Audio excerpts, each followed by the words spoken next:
Eagles Entertainment. With the 10th pick in the 2021 NFL Draft, the Philadelphia Eagles select... You're listening to the Journey to the Draft podcast.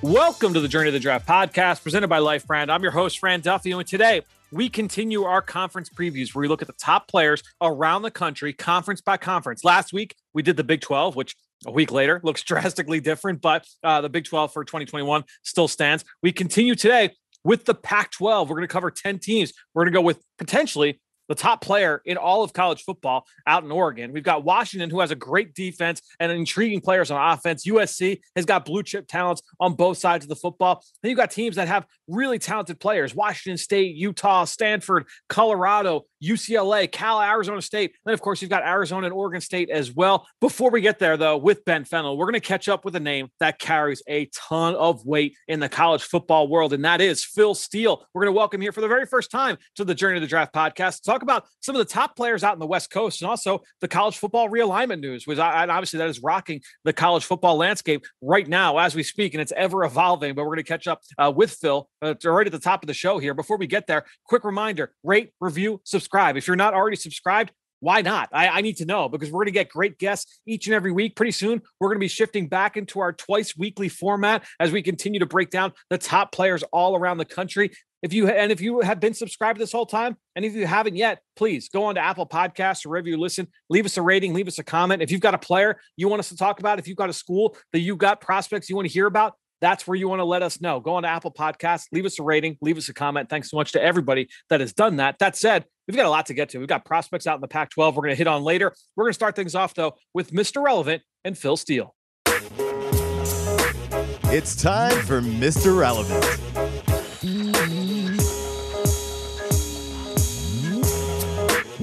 Well, this week here for Mr. Relevant, a man who needs no introduction. Honestly, I feel like Phil Steele, his name is synonymous with summer. It's like hot dogs, sunshine, poolside, waves at the beach. Phil Steele, because I read your stuff every single year, whether it's at the pool, whether it's at the beach. Phil, thanks so much for joining us here for the first time on the Journey to the Draft podcast. Hey, a real pleasure, Fran. I appreciate that. I appreciate you being a diehard reader like that. We got a lot of you around the country. No question, and well-deserved, because obviously you do one of the best when it comes to previewing college football each and every season. I guess we'll start things off here. Obviously, a lot of change, just even in the last 24 hours that when we were recording this, with the landscape of the future of college football, with Oklahoma and Texas making it clear that they will not renew their plans to stay with the Big 12, and they will be moving on, presumably for the SEC. Just thoughts on where we are and what this means for the future of college football. Yeah, for the last couple of years, I thought we were heading towards 4 16-team super conferences, and it appears we're going that way. Yep. Oklahoma to the SEC. I'm not sure how it's going to shake out, but we're definitely going to see some realignment and see it in the near future. Yeah, it seemed, honestly, when we had that first run of realignment a few years ago with Texas A&M and Missouri going to the SEC, Utah, Colorado going out west, that we were heading towards that 4-team super conference platform, and this might be the next step, the next domino to fall, towards that path. So with that in mind, you mentioned the Pac-12, and we're going to center this episode around the Pac-12 conference, the top players out west. And so I guess we'll kind of start there. Is there a team that you are most excited about in the Pac-12 entering the season? And if there is a team, why is that? Yeah, I think that team this year is the Washington Huskies, and they're sort of under the radar right now because Oregon was just voted the clear favorite to win the Pac-12 this year. And I think when you look at Washington, they've got that big offensive line, probably averages close to, I think it's 329 pounds per man. So it's a massive offensive line. They've got a bevy of talented running backs. I mean, they go about 6 deep there.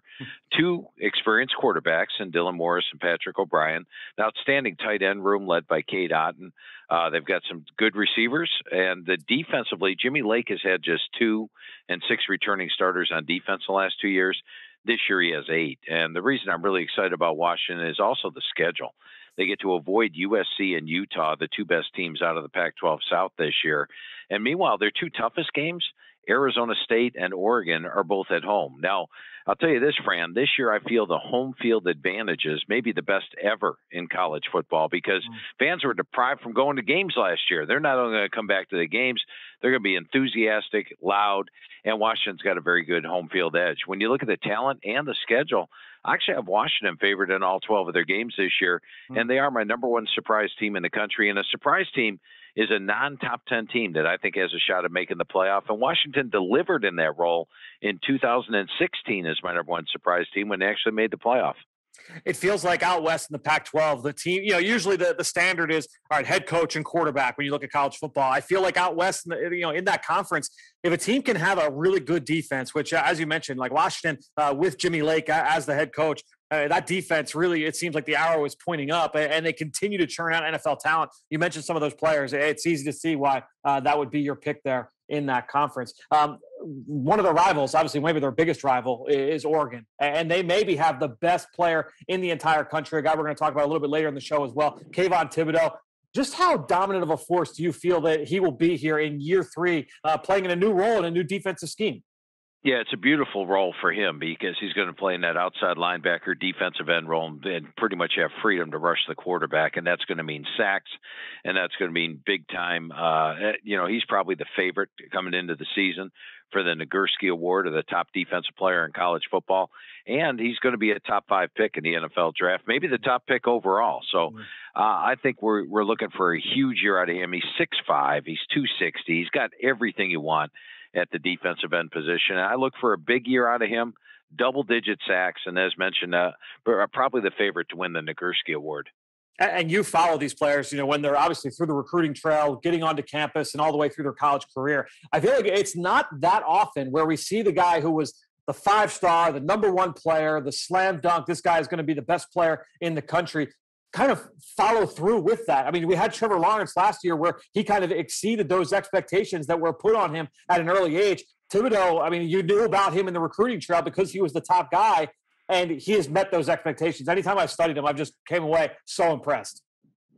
Yeah, I agree with you 100% there. It is rare when you see that. When you mentioned that, the first name that popped in my mind was Trevor Lawrence. Yeah. And Thibodeaux has been a guy that has lived up to his billing. And, typically a guy like Thibodeaux goes to an SEC school, maybe Ohio State. The choice of Oregon was a very interesting one and has not hurt him at all. No question. So obviously a player that, everybody, college football fans all over the country, very familiar with. Do you feel like there's a player out west that is poised to make that big jump that, maybe 6 months from now, maybe it is a year from now, that we'll all be talking about on a national stage out west? Yeah, and it's a guy that had a big year last year in the Pac-12, but I think nationally not a lot of people even knew who he was, and that's Nate Landman of Colorado. He's a guy that watching him play, and you go back to their game against Utah in their final game of the season, they were leading Utah by 2 scores when Landman went out with injury, and then Utah was able to come back and get them 38-21. Not a lot of people have followed him, but this guy is a dominant force on their defense, and I think now that he's going to come into the season with a little bit of reputation due to the tackles he had last year and the year he had last year, maybe people around the country will actually start to realize his name. Yeah, I remember talking with Davion Taylor at the Senior Bowl the year he came out about Nate Landman, and he kind of tipped me off to him as a guy to watch in the future. You mentioned he had a strong year last year, just a few games, though, obviously playing in the Pac-12. And Colorado is one of those teams that, I think about, look, they're not one of the perennial powerhouses out west, right? And they've only been in the conference for a few years. But you think of USC, you think of Oregon, you think of Washington. But every year, it seems like one of those other teams out west, whether it's Oregon State or Colorado or Utah, will jump up and kind of be in the mix when it's all said and done. When you look at some of those schools that have maybe less of a pedigree from the big names, do you feel like one of those teams might be set to go on a run here in 2021? Yeah, I think a team that could surprise. Well, let me ask you a question. Do you consider Stanford a surprise team? They were picked 4th in the Pac-12 South. Yeah, I think I would because of what it's been for them the last few years. It's been a little bit of an uphill climb. Yeah, and so, going over the team with Coach Shaw and going over Stanford with them, and he feels very confident in the team. He feels they're one of the best teams in the Pac-12 this year. You go back and take a look at last year, that first game of the season against Oregon. what was it, 20 minutes before the game, he finds out he doesn't have his quarterback or his top receiver. And then their kicker, who has missed like 2 field goals his whole career, misses 4 field goals in the game, and they came up short against Oregon. And then they, of course, lost that tight one against Colorado, but under unusual circumstances, rallied to win the final 4 games, not being at home. He feels very confident, Coach Shaw does, of his team's talent this year. And as mentioned, they're picked 4th in the Pac-12 South. I think this is a team that's going to surprise. A guy like Austin Jones, a running back, really going to emerge this year. They've got a couple of good quarterbacks with Tanner McKee, Jack West. You look at the receiving core, Elijah Higgins, Bryson Tremaine, Michael Wilson. The offensive line, Shaw says it could be his best offensive line in quite some time. And they've got 8 starters back on defense. They are way under the radar this year, being picked 4th in the Pac-12 North. And you've just kind of laid out the formula, what the path would be to success for David Shaw and that team. Phil, this has been awesome. Thanks so much for joining us. Everybody, if you have not already, go out to your local bookstore. Make sure you go pick up the college football preview here from Phil Steele. Thanks so much for joining us once again on the Journey to the Draft podcast presented by Life Brand. Hey, Fran, it was a lot of fun talking football with you today, and this was the first time I talked to you. Let's not make it the last, my friend. If you're listening to this podcast, and I know you're a lot like me, you're really excited for football to be back. You're excited for Eagles football to be back. And if you live in the Philadelphia area, you do not want to miss your chance to come and see football live and in person. You can come see the Eagles practice this summer. Do not miss the 2021 Eagles live and in person at Training Camp Public Practices presented by Independence Blue Cross. They're right across the street from the NovaCare Complex, right over at Lincoln Financial Field. Tickets are on sale now for just $10. And all of those proceeds benefit Eagles Autism Challenge. So go online. Get your tickets now at PhiladelphiaEagles.com/public practice and get your first look at the 2021 Philadelphia Eagles. Well, great stuff there from one of the most recognizable names in all of college football in Phil Steele. Now, let's get into our top prospects out west in the Pac-12. It's time now for Draft Buzz. Now it's time for Draft Buzz. All right, well, time to start jumping into some of these players. The top prospects out in the West Coast in the Pac-12 I'm joined now by my buddy Ben Fennell. Ben, just you and I today, as we're going to go 2-man show to break down the top prospects in the Pac-12. Fun to be back on with just me and you in this intimate setting here. Yeah, well, we will have Dane Brugler will be back next week, back from his paternity leave. As I mentioned last week on the show, he and his wife welcomed a pair of twins back to into their family. So Dane has got his hands full at the moment for sure. But we'll have Dane back here on the show a week from now. But you and I, we have got a lot of players to talk through today, and we'll kind of go through. Obviously, you and I will go category by category. We'll each pick a player, and we'll throw in a couple other names as well, just to make sure we're still covering all of our bases with all these prospects. We'll start with the top prospect, and I'll go first here, Ben. To me, you could make an argument that the best player in all of college football, regardless of position, is Kayvon Thibodeaux from Oregon. I mean, 6'5", 250 pounds, played out of position for my money. When you go back to most of last year, he played as like a 3-4 defensive end. Started to see more looks as an open side rusher as the season went on. This guy at that size at 6'5", 250, unique athlete. I mean, he is explosive. He's fluid. He's rangy. And I love the consistent power that you see with him on film. He's got really heavy hands. He pushes the pocket as a pass rusher, whether he's lined up against guards or tackles, does not matter. He pushes the pocket. He changes the line of scrimmage in the run game. He's a great run defender. And that's shown by their willingness to play him as a 4-eye technique. It's not just, watch him set the edge here and force the action back inside. This guy's got the ability to be dominant at the point of attack. I love his motor. He's a great backside player in pursuit. So not just play side run game, but backside run game. He's still figuring it out, I think, as a pass rusher, but hasn't really had a full offseason yet. Obviously, a lot of these guys, you could say that about going into their junior seasons just because of the pandemic. But new role as an open side rusher, as a joker in this new defensive scheme, I cannot wait to watch Kayvon Thibodeaux. He just checks so many boxes. And despite the fact that he's still a little bit unrefined, led the team in both sacks and TFLs each of his first 2 seasons on campus there in Eugene. I don't know. There's just not a lot left to say about Thibodeaux. He is a freak of nature. He's going to be in that same class, in my mind, as the top prospects that have come out off the edge in recent years. Yeah, very impressive 2 years there so far with the Oregon Ducks out there. Played a little bit different style in 2020, some more of a true Sam, where you'll see him maybe play off ball or even detached over the slot, which I think some Oregon fans got flashes of Deion Jordan being used all around that defense and want just more of a traditional defensive end role, which sounds like he's going to be moving back to a little bit more of that traditional role now under new defensive coordinator Tim DeRuyter, I believe, coming over from Cal. Yep. So we'll see if he maybe fills in that old Cameron Good role, outside linebacker that was really productive for the Cal Golden Bears. But Thibodeaux, just that combination of being a loose, explosive athlete, is a one-step explosive player who's a guy that can get to that top speed with just that one step across the line. But his ability to win high side, play with his hair on fire and have that motor, but also play so well off and through contact. He's just a very strong, balanced player and a guy that can win in a variety of ways and get production in a variety of ways. You just sit back like licking your chops of all the different ways you can use him. So he's been a very productive player. He's a guy that I think resembles an Anthony Barr style of player coming into UCLA, particularly his 2020 season where you got to see him out in space, off ball, sub rusher, line up at 3 tech. He can really do a lot of things for a defense. Now let's start to refine what he does best and put him in those positions as early and as often as possible. Interesting, because I kind of saw him as like and it's, to me, it was like the unique athlete at that size paired with the power, just that ability to run right through an offensive lineman's chest, like a Khalil Mack style of player in terms of that ability to win in so many ways. He's just a really fun player. And as I mentioned, you look at Chase Young going into his final season in Columbus, you look at Myles Garrett when he was at A&M, those guys were still kind of figuring it out. And even when they get to the league, still figuring it out, right? But Thibodeaux, the tools are there for him to just be an outstanding player. And I think you look at your player here, Drake Jackson, the pass rusher from USC. These guys came in the same year in the Pac-12, constantly compared with each other. Drake Jackson, another really interesting, versatile talent.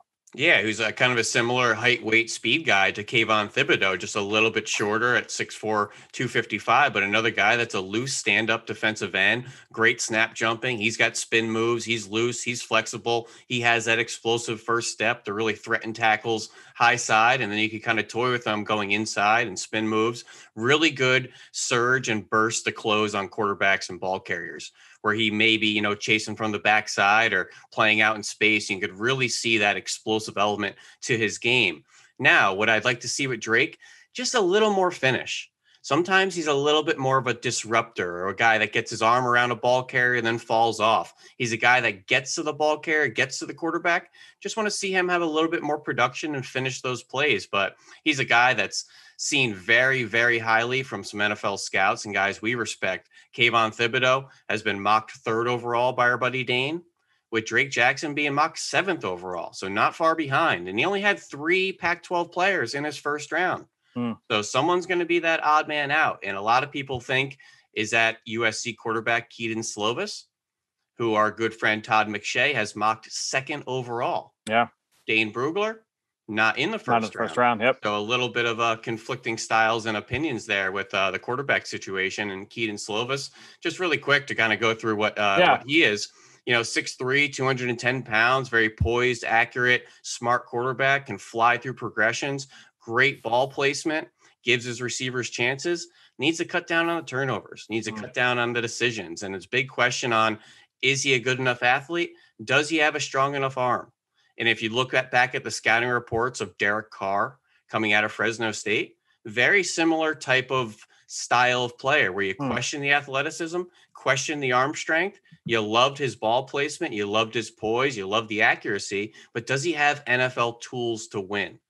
And that was what slid Derek Carr to the early 2nd round. And he's been a pretty good quarterback in the league thus far. So Keaton Slovis, Drake Jackson, Kayvon Thibodeaux, I think all of them expecting to be 1st round type of players. Real quick on Jackson, I think what's interesting about him too is that he came into USC, I believe, at 270, and he was listed at 275 going into last year, now down to 255. And again, like Thibodeaux, just plays all over the place. I mean, you could see him down as like a nose tackle in some sub fronts. You'll see him in 3 technique, 5 technique, 7, out to a 9 as a stand-up player, as a joker stack, attacking over the center. Like, just used in so many different ways. He'll line up outside against tight ends, against like a number 2 receiver, and he'll throw a jam against those guys and show that ability to play in reverse. I mean, both guys just really, really impressive. And I think both guys are going to be, at the end of the day, you're talking about a couple of top 15 picks, no question. You don't typically see the pass rushing studs losing weight in the college. Right. Typically, they're the D Fords coming 190 pounds out of high school. Brian Burns, barely 200 pounds. And you add some weight, you add some pounds to that frame, you get up to 230, 240, just like Thibodeau, who's about 235 coming out of high school, has put on a good 20 pounds of muscle. He's up to 250, 255. Drake Jackson, the other way. He was a big boy coming out of high school at 280 and has slowly slid down to about 255, getting rid of maybe some of that baby weight or some bad weight on his body. So I love looking at the body development and how they get to their eventual playing weight that makes them an NFL prospect. Which makes the movement skills with Jackson even more impressive. No question. He's a fun player. All right, let's go to the offensive side of the football. Top senior on offense. I'll let you start us off here. Who's the top senior in this conference in your mind? Well, 2 really quick ones. At the Washington Huskies offensive line, a lot of veterans returning, and that's left tackle Jackson Kirkland, who I think is a really athletic player. He's lean. He's a good polar, excellent body control and balance, rarely on the ground, excellent quickness off the ball. He could run the arc with all the speed rushers in the conference, whether it's Drake Jackson or Kayvon Thibodeaux. It was a guy that played right guard for 2 years, then kicked out to left tackle last year and looked more than comfortable. So he's a guy I think is one of the better seniors in the conference. And then just move over inside. Luke Wattenberg.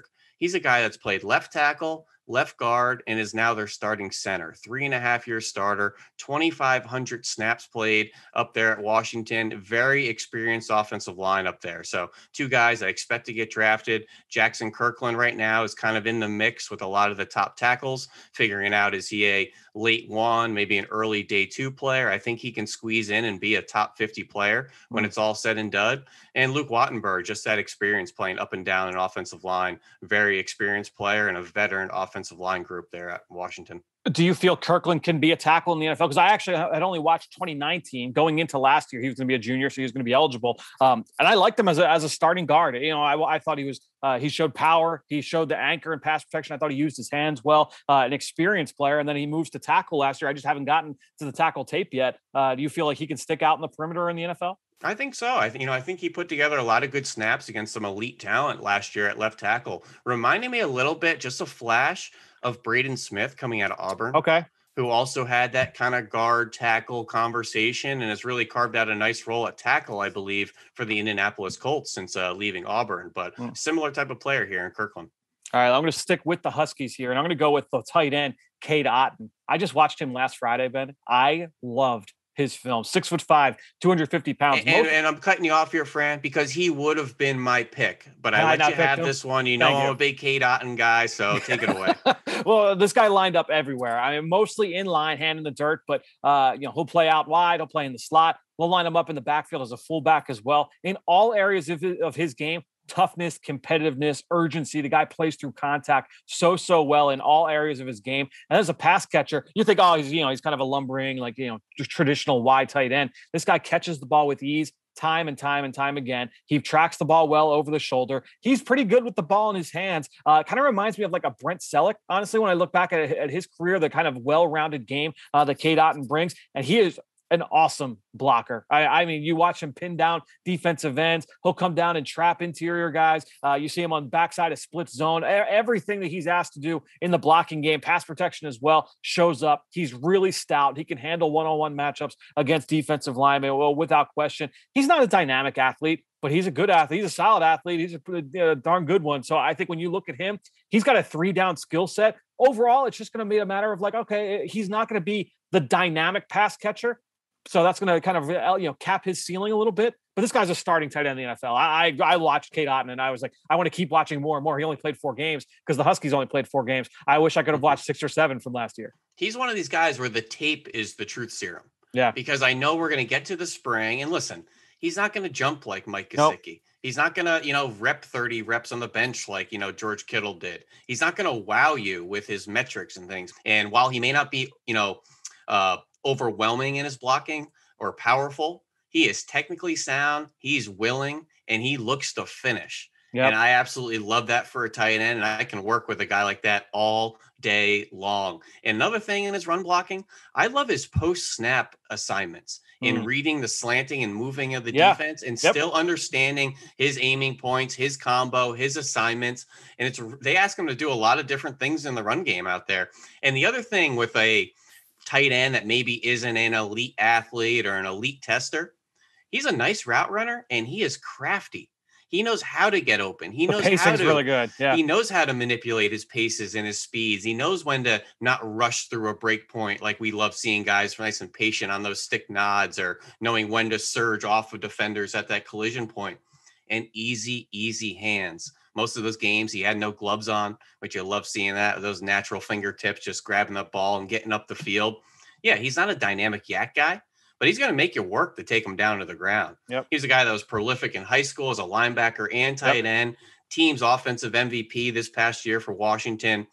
Put me down as a K-Dot lover all day long. I'm not letting this guy get out of the second round. Yeah, and that's the thing. You talk about the ceiling, and that's fair. But this guy, the floor, very, very high with this player. Any other seniors on offense that you feel strongly about? I mean, another guy I guess we could have brought up was like the Oregon running back, C.J. Friedel. He's been there forever. There are a few other guys. I know Colorado's got some players as well. Some guys that we're going to continue talking about throughout the rest of the show. But I didn't know if you had any other category, players that would kind of fit this category that could be in the discussion for top senior on offense. No, I think we can keep it a little Washington Husky focus there with the O-line and Kate Otten, and there's plenty of underclassmen to talk about. That's for sure. That's a good segue here. We'll go to my pick for most intriguing underclassmen on offense out west in the Pac-12. I'm going to go with USC wide receiver Drake London, and this guy is really fun. I mean, he's 6'5", 210 pounds, which feels like, that'd be a perimeter target. But the last couple of years, he's mainly been in the slot, very few reps on the outside. Now,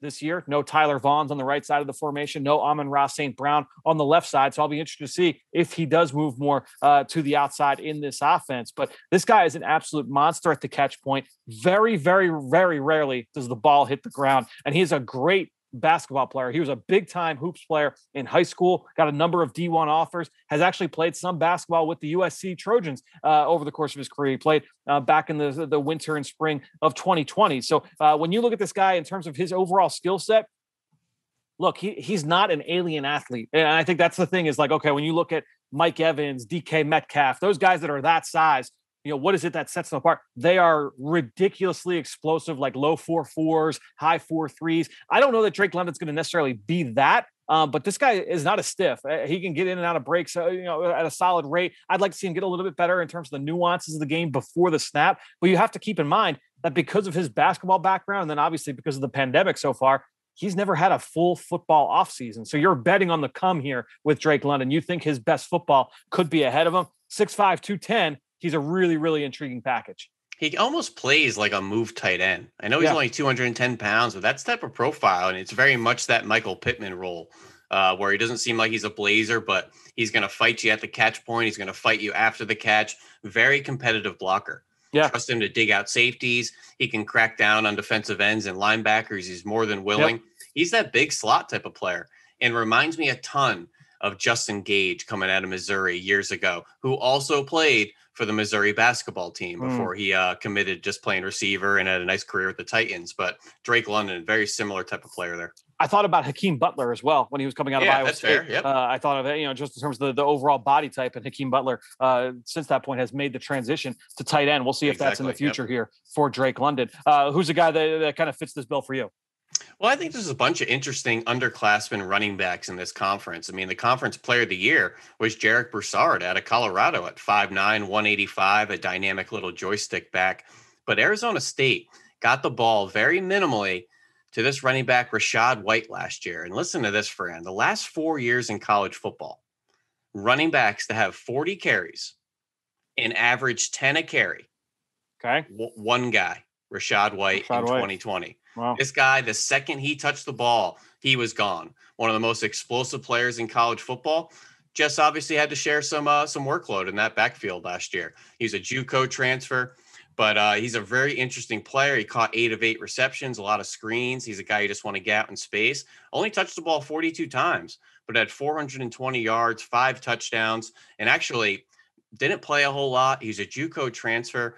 There was 1 week he stopped right at the goal line so the walk-on running back could get a touch and walk into the end zone, which is, you just love to see that as well. So he's just one of these interesting running backs in this conference, whether, it's Max Borghi out there at Washington State, Keontae Ingram, now at USC, coming over from Texas, Zach Charbonnet coming over from Michigan to UCLA. A lot of interesting running backs in this conference. And I believe that Bruce Feldman had written a little bit about Rachaad White, thought that he would be one of the breakout players in college football this year. 22 miles per hour on the GPS. So you talk about the game-breaking speed there from Rachaad White. And he averaged 11 yards per touch last year. I was just an outstanding athlete for the position. I'm excited to dig deeper into his film. Let's now get to the other side of the football. Let's talk top seniors on defense. I'll let you kick things off. Who's the guy that stands out to you on defense in the senior ranks? Well, my top senior on defense is an interior defensive lineman at Arizona State. Once again, that's Jermaine Lowell, Lole. I think I'm pronouncing that right. I think it's just Lowell. He's about 6'2", 310, was only about 250 in high school and has added some really good weight. This is a defensive end, 3-tech hybrid, one of the most stout, heavy-handed SOB defensive linemen in the country. This guy is brute strong, but he's loose and explosive as well. He's a first-team all-conference last year, really good instincts against screens and reading different types of blocks. He's a Long Beach Poly kid, so he went up and followed Antonio Pierce down there to Arizona State. Really productive player. PFF called him their second best interior defensive tackle heading into this year. I think only behind the Ohio State kid, if I'm not mistaken. But he's a really productive player. He can get after the passer in multiple ways. He's a good run defender. He's loose. I want them to stop stunting. They have tons of games, tons of stunts trying to free him up and just get more one-on-one opportunities for him to feast, which I think they're going to have in the cards this year at Arizona State. But everybody's looking for that interior disruptor, that guy that is a 3-down trench player that can also maybe kick out, that could get after quarterbacks. Jermaine Lowell is a guy on a lot of radars and a really strong player. People may remember Will Sutton back, I believe, 2012, 2013, in that time frame, coming out of Arizona State, that same kind of body type. I'm excited to dig into Lowell's tape and see exactly what this guy can bring to the table. For me, on defense at the senior ranks, I'm going to go with a guy that we talked about last year coming into this conference, and that was Devin Lloyd, the linebacker from Utah, 6'3", 235 pounds. And he really kind of popped on my radar because we all remember that great Utah defense from the 2019 season, all those guys going into the 2020 draft, the Lecky Fotus and Jalen Johnson and Terrell Burgess, Julian Blackman, all those guys that ended up being, day 2 picks, day 3 picks.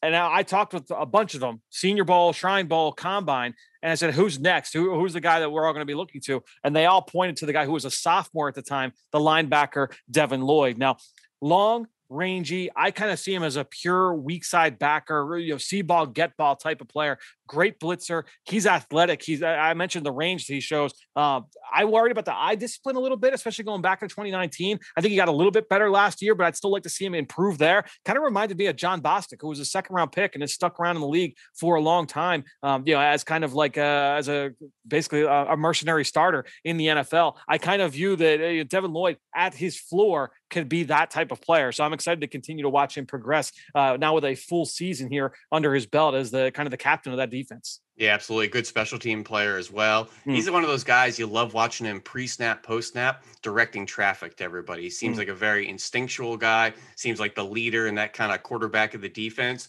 I just want to see, are we going to play him more at a Mike Will or more of that Sam on the line of scrimmage that we saw a little bit more in 2020? But right.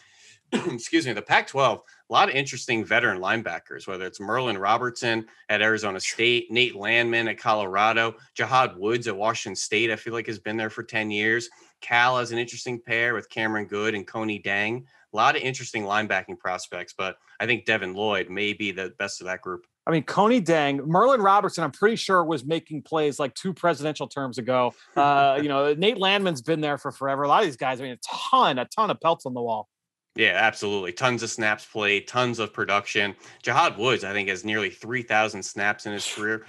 So these guys are certainly seasoned, and let's just see who has those elite traits to maybe get a high-level sniff from NFL scouts. All right, let's get to the underclassmen ranks here, and I'll let you kick things off because you've got some guys. I actually have not done these USC DBs. Yeah, so USC has a couple interesting defensive backs, and my attention went right to Isaac Taylor Stewart, who Todd McShay mocked in the first round this spring, and I never heard of him. But he was a guy that really only played one full game in 2020. Is only one start this past year, and is really only a one-year player from 2019. He's tall, he's long, he has a track background. But the guy that a lot of scouts had on their radars ahead of this was Chris Steele, who is the 5-star Florida transfer. Right. If you want to call him a Florida transfer, I think he put his bags down and then walked right back out the door. I think pulled the Abe Simpson, just kind of put this out. Yeah, walked out. But he's an interesting player. He's tall, he's long, he's speedy. He's kind of this alpha player. They'll play him in a variety of schemes, a lot of off man. Seems like they like Taylor Stewart a little bit more in press man. But two guys I kind of just scratched the surface of, but two intriguing underclassmen getting a lot of buzz. I watched some of their tape today. Wasn't overly impressed, but two guys just to keep on the radar, and Chris Steele and Isaac Taylor Stewart, particularly. No more Elijah Griffin out there, so these two should be the mainstays at corner. If I remember, Chris Steele stood out to me last year. I believe he was. Well, tell me which game, because I just watched three I didn't like. Yeah, I talked about him for sure in one of these games. I'm seeing if I can go back into. Wasn't the Oregon game? I can tell you that much. No, probably not. Let's see. It was from last December. He had a couple of PBUs against UCLA. That was the game I watched. I was watching them on TV, and he stood out with some big plays last year in that game. So maybe get to that game a little bit. But I'm excited. I haven't done a deep dive on him. Two DBs from out west that I have done though. Trent McDuffie, who is out of Washington now, going to be a true junior, 5'11", 195 pounds, mostly played as the left corner in that scheme, but he did get some inside reps as a nickel as well. So he's got some versatility, which is good to see. He's entering his third year as a starter. Quicker than fast. I don't think he's like purely explosive, but he's a good man-to-man corner. Not only does he have that quickness to get in and out of breaks, but I thought his route awareness was really, really good. He showed that ability to hit pocket with guys at all three levels.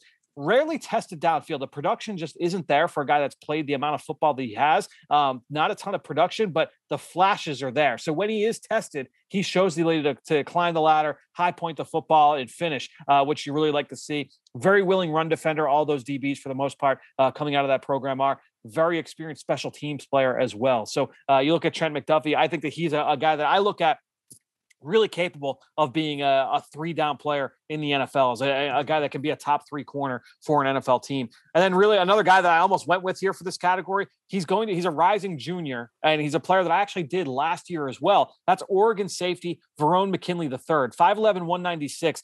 He's kind of a free safety, big nickel hybrid. A guy kind of played that same role as Javon Holland did in that Oregon defense before becoming a second-round pick by the Miami Dolphins here this past spring. Twitchy athlete. He's a high school corner. So this guy that's got a corner background, playing more as a safety now. I was really impressed coming off 2019 film. Excited to dig into his film a little bit more. But a lot of DBs out in the West Coast, Ben. Yeah, absolutely. And there's probably a handful more we could have talked about. But Trent McDuffie, he is one of the best tackling corners in the country. Yep. And I think he just put up over a 41-inch vertical in the offseason. So a guy that's feisty, explosive, experienced, and certainly on a lot of radars. Honestly, like if the Eagles just signed Steven Nelson, the corner previously the Pittsburgh Steelers, I feel like he can be that kind of player in the NFL. He said his physical gifts might even be a little bit better than Nelson's were coming out of school. I think that he's got that same kind of play personality, because Nelson is a really scrappy, instinctive player with inside-out versatility. I kind of view McDuffie as a similar kind of prospect.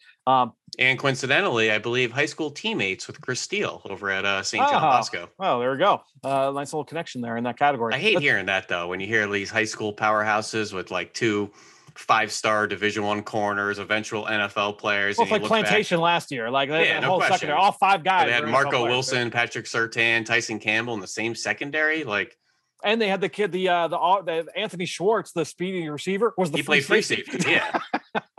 No, some of these. They walk onto the field. I'm just throwing a flag right there. Right. Like, wait a minute. Hold on. This can't be legal. All right, well, let's get to our sleepers here. Someone who we think is flying under the radar in the Pac-12. Let's talk. I'll let you kick things off here because we got some interesting. No, I've been trying to stall because I've been working on the pronunciation for this one. I don't know why I do this to myself. Just pick out Tim Smiths and stuff. But Washington Huskies, once again, they have a really interesting off-ball linebacker. Yep. All right, You got this. Edefuyan Yolo-Fushio. It's pretty good. All right. I'm only saying it once. Really interesting off-ball linebacker. That's all I'm going to say. All right. UCLA outside linebacker Mitchell Lagood, Only 1 year at UCLA, really interesting inside, outside kind of defensive end player, really good contact balance. And the guy we were really excited about, unfortunately had the Achilles injury in the spring, was Washington edge rusher Zion Tupelo-Fatui. You did it to yourself again. Who was like the Pac-12 version of Kwity Paye. I know you were really high on him last year. Rocked up, explosive. So 3 names of marbles right there that, just file away for later. Some sleepers. I know that you were really high on ZTF, as he is referred to on Twitter. You were really high on ZTF all through last fall. You kept talking as soon as Pac-12 competition picked up. You kept talking about Zion. And he did not disappoint based off film study. I'm just shaking my head. I didn't know we were calling him ZTF. I could have helped. You could have helped yourself a little bit there. No, he's from what I've seen, he's really impressive. I'm going to go with one of their rivals there, Washington State. You mentioned his name earlier, and I think that he's kind of flying under the radar right now, and that's the running back, Max Borghi. And this is a guy who, look, he only played, I think, half a game last year. He fought through an injury. I think he basically only played like half a game a year ago, only a handful of touches. So you're going back to 2019 when he played for Mike Leach in that air raid offense. As a runner, he's fine. I think good, solid vision. I like him best when he's out in space. He is a dynamite pass catcher. I mean, outstanding routes, outstanding hands, outstanding ability to finish through traffic. And as a pass protector, also very good. His ability to translate as a third down back, no question. He's going to get the easy comparisons, the low hanging fruit to the Danny Wood heads and the the Rex Burke heads. That's going to be the comp. Rightfully so, though. This guy, I think, has that really easy ability to translate to the NFL.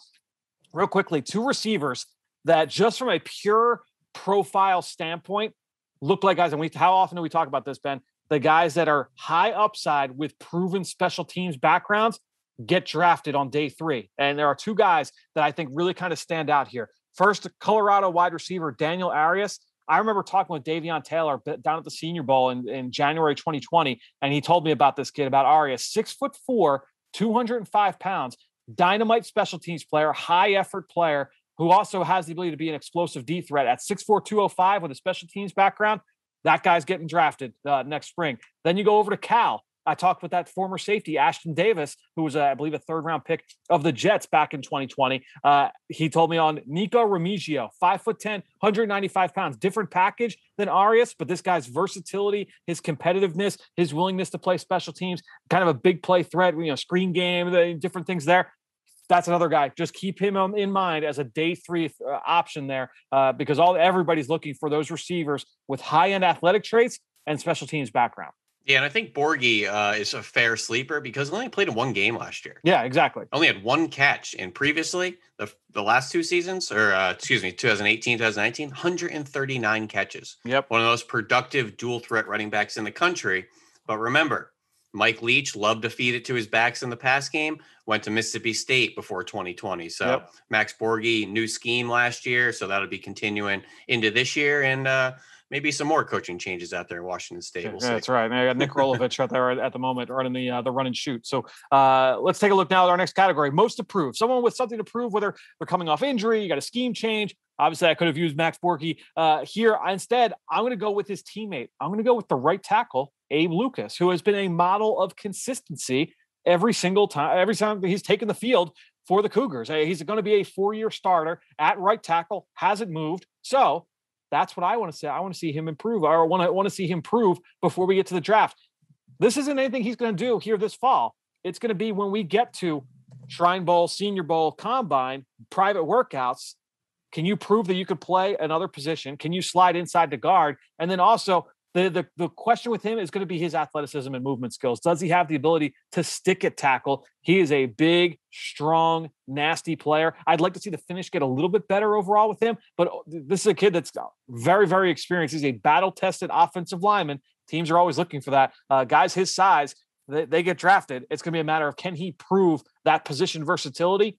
Right now, he's going to be shoehorned only as a right tackle. Can he play guard? That's going to be a big question for him moving forward. And here's a guy I believe came in at like 260 pounds. Yep. And there's been a couple articles about his commitment to the weight room and I think beating in some trainers and stuff in the morning. But Abe Lucas, he's one of those guys that's almost boring to watch out there. He just rarely on the ground, very clean pass sets. You just watch a game, you're like, that edge rusher didn't sniff the quarterback to his side. So doesn't wow you, but I mean, when you look at his full body of work, he's a really good player. Thibodeaux and Lucas was a fun matchup from a year ago. Who would be your pick here for this category? Well, this is a perfect transition because I was watching those two USC corners this morning, and the safety kept grabbing my attention again. And that's Isaiah Polamal from USC, 6'4", 210 pounds. And Fran, I do not say this lightly. When you put on his best tapes, his best plays, his biggest impact moments on the field, I have no idea what you're going to say right now. They are scary similar to Kyle Hamilton. Wow. Okay. All right. Tall, long, rangy, explosive, instinctive, ball skills. He's more of that back end safety. Hufanga is more of the box safety at USC. But really impressive interceptions from the middle of the field to the sideline against both Arizona State and Fresno State in 2019. I'm about to put up a rangy play here in a couple minutes that I had noticed when I was watching the corners against Utah last year. But this is a really interesting player. Yes, he is nephew of Troy Polamalu, despite the slight name lettering and spelling. The issue with him, so why is he my most approved? The injuries have been brutal. He was injured, had an injured shoulder coming out of high school in 2017, then had a huge first game, got hurt with the shoulder injury again in 2018. So he's a guy that just needs to check the medicals, stay healthy, and just stay more consistent out on that field, because when he is healthy and when he's making those impact plays, he is as good as any safety in the country, Kyle Hamilton included. He's a player that I know a lot of people are excited about, but like Hufanga last year, those shoulder injuries, a lot of people, that's going to worry a lot of people as well. Just real quickly before we move to the next category, a couple quarterbacks that I think are worth mentioning. The two seniors, really. When you look at Oregon quarterback Anthony Brown, I think that Jeff Schwartz, our buddy, kind of put this perfectly on Twitter the other day. He said, look, you look at Oregon, if you look at their prospects here for this year, they are an 11-win team. If Anthony Brown, who's going to be a senior, if he can play to his ceiling, this is an 11-win football team, a 10-win football team. If he doesn't play well and they have to go to a younger player, it's more likely that they are an 8 or a 9-win team. So I think what their future here really kind of rests on the shoulders of Anthony Brown. Again, a senior quarterback for the Ducks, who is a presumed starter. We'll see how it goes here through the rest of the summer. And then UCLA quarterback Dorian Thompson-Robinson, really athletic kid, undersized. The consistency just has to get better. You know, the decision-making hasn't been to the level it should be. The accuracy, the mechanics, it just has to get better across the board. The highlights are really, really good. The flashes are really, really good. He can get through progressions. He does a nice job getting from 1 to 2 to 3. He's just got to be more consistent with the decision-making and the accuracy and ball placement. I don't think that the arm talent alone is good enough paired with the athleticism to overcome some of those other misgivings. He's just got to get more consistent across the board. So that's what I'm looking for him to improve on. You know, in a similar conversation to Dorian Thompson-Robinson at UCLA is Jaden Daniels at Arizona State. Sure. Yep. Another guy who is a very elusive, quick-footed athlete, strong arm, needs to make better decisions and be more accurate. And they have a very veteran offensive line down there at Arizona State. Run the ball, feed Rashad White, and some of Jaden Daniels' best stuff is off play action. And we all know these run-based offenses in the NFL. Run the ball and let him obviously capitalize on the play action. All right, so let's get to our next category here. Our newcomer on the scene, whether it's a transfer or a replacement player, stepping up for a guy that's now in the NFL. The Pac-12, these guys really active in the transfer portal. We did a whole episode on the transfer portal a few weeks ago. You, I know, have been monitoring the transfer portal extremely closely, Ben. And so I'll let you kick this off here. Who are some of the transfers that have really stood out to you in the Pac-12? There's a bunch that have caught my eye. I think the number one, though, is Brendan Radley-Hiles going to the Washington Huskies from Oklahoma, who's a nickel safety type of player. He was a 5-star kid from IMG, but he's played a lot at Oklahoma. This wasn't a kid that fell out of favor and lost playing time or couldn't see the field. He's played 37 games with 32 starts over the last 3 years, 1,800 snaps played, 3 picks. He's a special teams contributor. He needs to become a better tackler, which at 5'9", 175 pounds is kind of what you expect. He's more of a sharp-footed guy that, you know, slashes in the backfields and really disrupts the catch point there. Has some penalties for being a little bit grabby at the top of routes, but he's a versatile, experienced player that's played a lot of high-level football for Oklahoma. And like you had mentioned, a lot of transfers head into the Pac-12. Best transfer quarterback, that's Charlie Brewer at Utah, coming over from Baylor. Some interesting running backs we talked about earlier, and Keontae Ingram and Zach Charbonnet. But TJ Pledger going to Utah from Oklahoma. really interesting player as well. He's kind of a dual threat, third down back, good pass protector, 5'10", 190. He's a guy that I think has that NFL mold of being a third down scat back. And a guy I just discovered this morning. I knew he was a speedy receiver at Michigan, Giles Jackson. Yep. Next thing you know, I blink and he's at Washington. So we'll see what they can do out there in that offense. But Pac-12 seemingly a very comfortable landing spot for a lot of players around the country. A lot of people on the East Coast are familiar with Jared Guarantano, the former quarterback at Tennessee, who I believe was a 3-year starter. Right. He's at Washington State now, running the run and shoot there for Rolovich. My pick, I went a different direction here because I figured you would handle the transfer guys. So I'm like, all right, who's a guy that we're expecting a more expanded role from here this year? And I talked about his teammate, Trent McDuffie, earlier, but I want to now shift my attention to Kyler Gordon, the corner from Washington, 6 foot, 190 pounds. This guy has been on Bruce Feldman's freak list for one of the top athletes in college football each of the last 2 summers, and he's gotten reps at both outside corner spots, left corner and right corner, but he's really kind of transitioned to be more of a big nickel or dime player in the defense over the last 2 seasons. So he's got proven positional versatility, which you love. Jimmy Lake had said in one of those freak list articles that he is the most athletic defensive back he's ever had. Jimmy Lake has been coaching college football for a long time and has coached a lot of great players. So high praise there from his coach. The flashes of Kyler Gordon, really, really impressive. If you look at his production on a per snap basis, really, really impressive. He just has never been a full-time player. So I'm excited to see what he can be. So far, we've seen those flashes. We've seen him be kind of like a tight end eraser in the middle of the field. That's a role that he can play. But look, this is a defense that's losing Keith Taylor on the outside. They're losing Elijah Molden on the inside. So what role is Kyler Gordon going to take over for those 2 players who ended up being draft picks here this spring? I think it's going to be really interesting. Kyler Gordon, who also, by the way, this guy's a lock to be drafted when he does come out because each of the last 2 seasons, he has been the special teams MVP for Washington. So at that size, again, we talk about this all the time, size, athleticism, special teams prowess, those guys get drafted without question every single spring on day 3. What else can you do? Kyler Gordon has the potential to do a lot. I'm excited to see what his role is here with the graduation of a couple of different defensive backs in that secondary. Yeah, we had mentioned Cade Otten maybe not impressing us in the offseason stuff and the metrics. His teammate Kyler Gordon's the other way. Right. So if Kyler Gordon doesn't play well, yep, he's still going to, turn some heads and catch some eyeballs with his workouts, which we saw on the freak list for a 42.5-inch vertical and a 6.52 3-cone, which just for a little perspective. It's crazy. Since 2000, 5 guys have been less than that at the combine. 5. Regardless of position. Yeah. Any position. Yep. Lower than a 6.52 3-cone, 5 players. And luckily one of them is here in Philadelphia with us in Avante Maddox. But it doesn't happen too often. All right, well, let's get to guys that we're going to be talking about down the road here. Our future stud, a player that's not draft eligible for 2021, but we need to watch here for coming down the road. I'll let you kick things off here for this one. Well, we got a sniff of Penny Sewell's younger brother, Noah Sewell, at Oregon last year. He's a true freshman, battering ram, off-ball linebacker.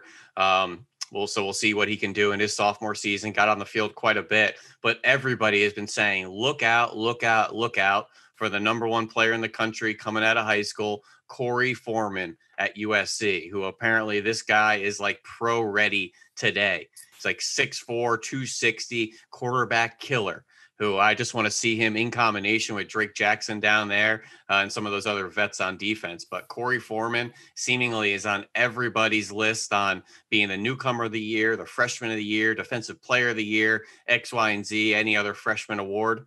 Corey Foreman, USC, look out.